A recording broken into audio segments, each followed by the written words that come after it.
E aí, galera, agora a gente vai ler Esdras 2 e Atos 2. Vamos lá. Esdras 2 diz a lista dos exilados que voltaram. Esta é a lista dos homens da província de Nabucodonosor, rei da Babilônia, tinha levado prisioneiro para a Babilônia. Eles voltaram para Jerusalém e Judá, cada um para a sua própria cidade. Vieram na companhia de Zorobabel, Jesua, Neemias, Seraías, Reelaías, Mardoqueu, Bilzã, Mispar, Bigvai, Reum e Baaná. Essa é a lista dos israelitas. Os descendentes de Parós, 2.172. De Cefatias, 372. De Ará, 775. De Paat Moabe, por meio da linhagem de Jesua e Joabe, 2.812. De Elão, 1.254. De Zatu, 945. De Zacai, 760. De Bani, 642. De Bebai, 623. De Aizag, 1.222. De Adonissão, 666. De Bigvai, 2.056. De Adim, 454. De Ater, por meio de Ezequias, 98. De Bezai, 323. De Zorá, 112. De Azum, 223. De Gibar, 95. Os da cidade de Belém, 123. De Netofate, 56. De Anotate, 128. De Asmavete, 42. De Kiriat Jearim, Kiriat e Beorote, 743. De Ramá e Gebá, 621. De Micmais, 122. De Betel e Ai, 223. De Nebo, 52. De Magbis, 156. De outro Elão, 1.254. De Arim, 320. De Lode, Adide e Ono, 725. De Jericó, 345. De Senaá, 3.630. Os sacerdotes, os descendentes de Jedaías, por meio da família de Jesuá, 973. De Imer, 1.052. De Passur, 1.247. De Arim, 1.017. Os levitas, os descendentes de Jesua e de Cadmiel, por meio da linhagem de Odavias, 74. Os cantores, descendentes de Asaf, 128. Os porteiros do templo, descendentes de Salum, Ater, Talmon, Acube, Atita e Sobai, 139. Os servidores do templo, descendentes de Zia, Assufa e Tabaote, Querói, Sia, Padom, Lebana, Agaba, Acube, Agabe, Senlai, Anã, Gildel, Gaar, Reaías, Rezim, Necoda, Gazão, Uzá, Passeia, Bessai, gente, só nome sinistro de ler, Asná, Meunim, Nefuzim, Baquebuque,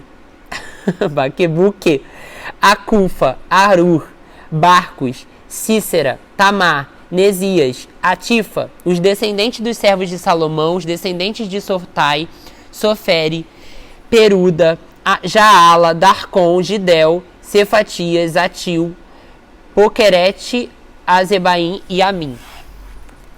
Vamos lá. O total dos servidores do templo e dos descendentes dos servos de Salomão eram 392, os quais das cidades de Tel, Melá, Tel, Arzá, Querube, Adã e Imer, mas não puderam comprovar que suas famílias descendiam de Israel. Foram os seguintes: os descendentes de Delaías, Tobias e Necoda, 652, e entre os sacerdotes os descendentes de Abaías, Acós, Barzilai, homem que se casou com a filha de Barzilai de Gileade e que era chamado pelo nome do sogro. Eles examinaram seus registros de família, mas não conseguiam achá-los e foram considerados impuros para o sacerdócio. Por isso, o governador os proibiu de comer os alimentos sagrados enquanto não houvesse um sacerdote capaz de consultar a Deus por meio de Urim e do Tumim. Bom, Urim e Tumim eram objetos para a gente saber a vontade de Deus, tá? Então eles usavam esses objetos para entender a vontade de Deus no Antigo Testamento. A totalidade dos que voltaram do exílio atingiu o número de 42.360 homens, além dos seus 7.337 servos e servas. Havia entre eles 200 cantores e cantoras, possuíam 736 cavalos, 245 mulas, 435 camelos, 6.720 jumentos. Quando chegaram ao templo do Senhor em Jerusalém, alguns dos chefes das famílias deram ofertas voluntárias para a reconstrução do templo de Deus no seu antigo local. De acordo com a sua possibilidade, deram à tesouraria para esta obra 500 quilos de ouro, 3 toneladas de prata e 100 vestes sacerdotais. Os sacerdotes, os levitas, cantores, porteiros e servidores do templo, bem como os demais israelitas, estabeleceram-se em suas cidades de origem. Agora vamos lá para Atos 2, para a gente ler esse texto, né? Que todo mundo aqui, provavelmente, que está vendo isso aqui, já ouviu algum trechinho desse texto, porque é muito famoso, né? Que é a vinda do Espírito Santo no dia de Pentecostes. Bom, chegando o dia de Pentecostes, estavam todos reunidos num só lugar, e de repente veio do céu um som como de um vento muito forte, encheu toda a casa no qual eles estavam sentados. Viram o que pareciam línguas de fogo, que se separaram e pousaram sobre cada um deles. Todos ficaram cheios do Espírito Santo e começaram a falar em outras línguas, conforme o próprio Espírito capacitava. Havia em Jerusalém judeus devotos a Deus, vindos de todas as nações do mundo. Ouvindo-se o som, ajuntou-se uma multidão que ficou perplexa, pois cada um os ouvia falar em sua própria língua. Atônitos e maravilhados, eles perguntavam: acaso esses não são galileus, todos esses homens que estão falando? Então, como ouvimos cada um de nós em nossa própria língua materna? Partos, medos e elamitas, pontos e da província da Ásia, habitantes da Mesopotâmia, Judéia e Capadócia, Frígia, Panfilha, Egito e das partes da Líbia, próximas de Cirene, visitantes vindos de Roma, todos, tanto judeus como convertidos ao judaísmo, crentes e árabes, nós ouvimos eles declarar as maravilhas de Deus em sua própria língua. Atônitos e perplexos, todos perguntavam uns aos outros o que isso significa. Alguns outros, todavia, zombavam e diziam: eles beberam vinho demais. E aí Pedro, vai pregar, a pregação de Pedro. Então Pedro se levantou com os 11 e em alta voz dirigiu-se à multidão: homens da Judéia e todos os que vivem em Jerusalém, deixem-me explicar isto, ouçam com atenção. Esses homens não estão bêbados como vocês supõem.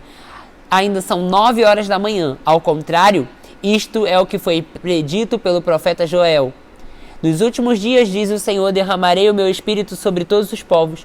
Os seus filhos e suas filhas profetizarão. Os jovens terão visões e os velhos terão sonhos. Sobre os meus servos e as minhas servas derramarei o meu espírito naqueles dias, e eles profetizarão. Mostrarei maravilhas no céu e sinais embaixo na terra, sangue, fogo, sinais de fumaça. O sol se tornará em trevas e a lua em sangue, antes que venha o grande e glorioso dia do Senhor. Todo aquele que invocar o nome do Senhor será salvo. Israelitas, ouçam essa palavra.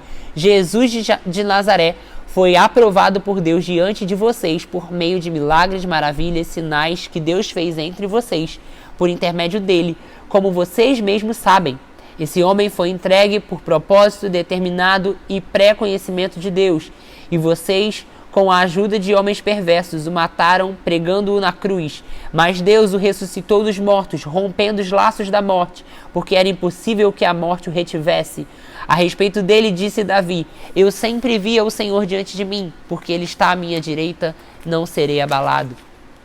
Por isso, o meu coração está alegre e a minha língua exulta, o meu corpo também repousará em esperança, porque tu não me abandonarás no sepulcro, nem permitirás que o teu santo sofra decomposição. Tu me fizeste conhecer os caminhos da vida e me encherás de alegria na tua presença. Irmãos, posso dizer com franqueza que o patriarca Davi morreu e foi sepultado, e o seu túmulo está entre nós até os dias de hoje. Mas ele era profeta e sabia que Deus lhe prometera sob juramento que poria um dos seus descendentes no trono. Provendo isso, falou da ressurreição de Cristo, que não foi abandonado no sepulcro e cujo corpo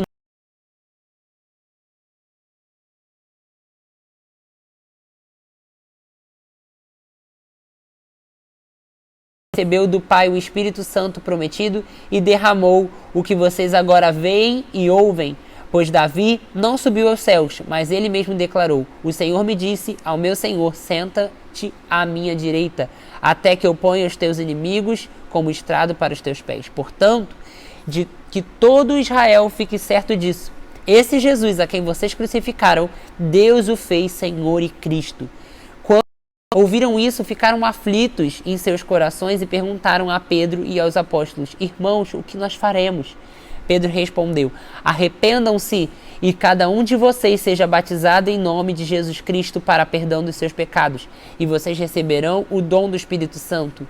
Pois a promessa é para vocês, para os seus filhos e para todos os que estão longe, para todos os quantos o Senhor, o seu Deus, chamar. Com muitas outras palavras os advertia e insistia com eles: salvem-se dessa geração corrompida. Os quais aceitaram a mensagem foram batizados. E naquele dia houve um acréscimo de cerca de 3.000 pessoas. Eles se dedicavam aos ensinos dos apóstolos e à comunhão, ao partir do pão e às orações.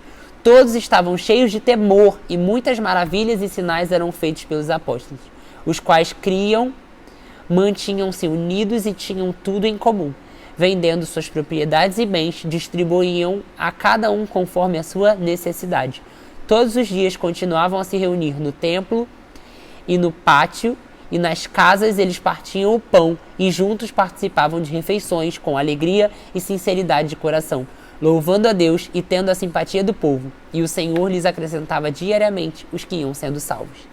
E é isso, gente. Amanhã de manhã a gente se vê para continuar nossa leitura anual.